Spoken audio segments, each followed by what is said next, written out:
Bonjour, de retour une fois de plus avec vous. Pour ceux qui ne me connaissent pas, je m'appelle Rassila de Melnani Kharachi Hamad. Je voudrais me prononcer sur la situation libyenne, l'assassinat du frère Saif al-Islam Gaddafi, assassiné hier le 3 février 2026. Le 16 janvier 2026, une réunion secrète a été tenue en France sous la supervision française et américaine. Saddam Khalifa Haftar a été invité et aussi Al-Dubaïba. Les deux ont été convoqués afin de suivre une feuille de route tracée bien sûr par Washington et Paris qui rentrait dans le cadre de la consolidation de la domination hégémonique occidentale sous les leviers français, considérant que le dossier de la déstabilisation de la Libye a été donné à la France de Sarkozy en son temps.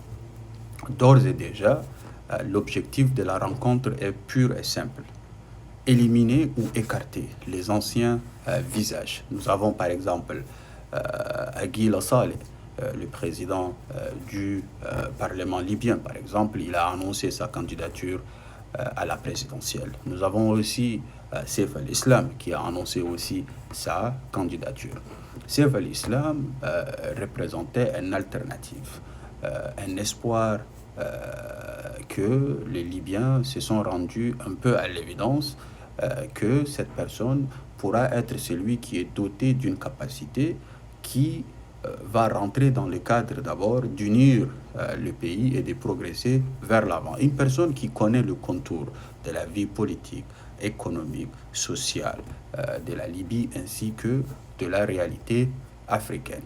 Si cette personne parviendrait à la présidentielle, cela veut dire que tout ce qui a été bien sûr accompli jusqu'à aujourd'hui, qui rentrait dans le cadre de la domination hégémonique à travers la déstabilisation de la Libye, les centaines de milliards détournés, ne fera plus de sens. D'ores et déjà, ils ont pris la décision d'éliminer purement et simplement toute voie dissidente ou un espoir qui rentre dans le cadre d'une alternance qui dit pleinement son mot.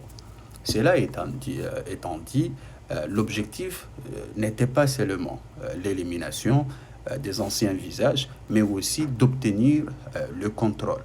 Le contrôle sur la Banque centrale libyenne, sur le secteur minier, l'économie, la finance et aussi l'armée.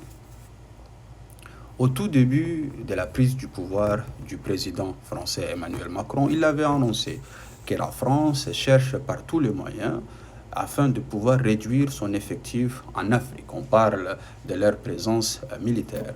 Emmanuel Macron avait émis cette théorie qui consistait à dire que la France doit être en mesure d'appuyer d'abord les forces locales avec la logistique, équipement, formation, appui au niveau de renseignement et de les mettre en avant. Car la pression politique au niveau des relations publiques montait et ça touchait la réputation française sur le plan international. Suite à l'émancipation du Niger, du Burkina, du Mali, la France a vu sa réalité s'est transformée.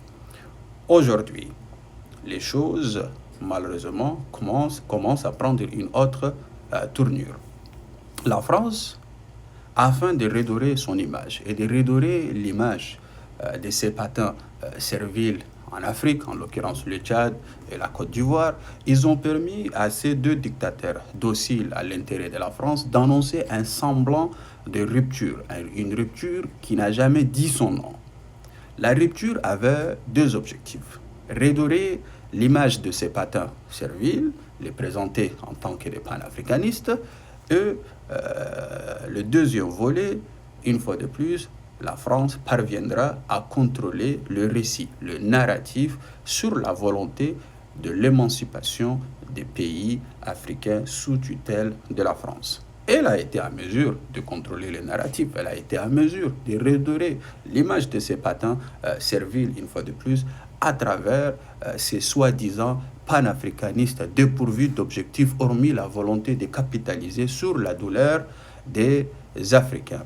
Et c'est pour cela que hier, le 3 février 2026, le secrétaire général adjoint auprès du ministère de la Sécurité, avait annoncé l'implémentation, la mise en place du groupe ESP au Tchad. ESP est une entreprise privée française spécialisée dans la sécurité privée. Leur objectif, c'est de les implémenter au Tchad afin de former les Tchadiens, ainsi de suite. Nous sommes conscients d'une chose. Au Tchad, peu importe notre armée, avec son caractère tribal, clanique, ainsi de suite, elle est capable de défendre l'intégralité territoriale sur les 1 284 000 km².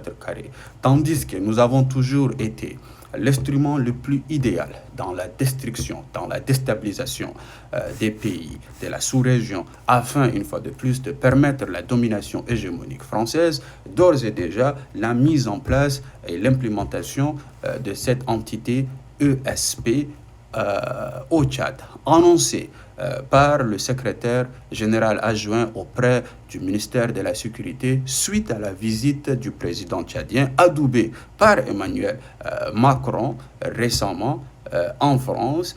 Une fois une fois rentré au pays, ils ont annoncé la fameuse implémentation du groupe ESP.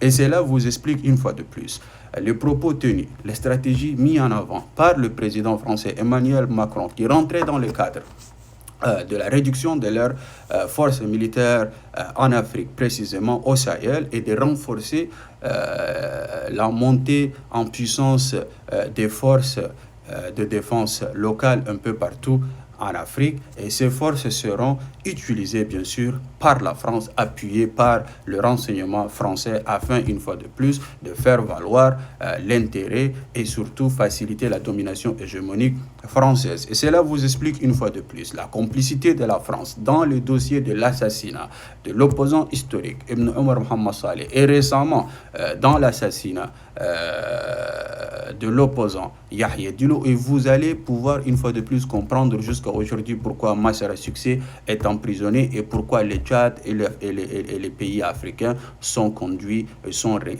dirigés d'une main de fer. Car la France, afin de maintenir sa relevance sur le plan international, il faudra qu'elle arrive à dominer sur nos pays respectifs. Et la domination, elle est permise par ces dictateurs, dociles à l'ingérence et surtout à la domination hégémonique française. Ils sont installés par la France, protégés par la France et une fois de plus financés par la France, couverts médiatiquement, diplomatiquement et politiquement par la France. Dans le cas du Tchad, si nous prenons le régime MPS, il a été installé par la France en 1990.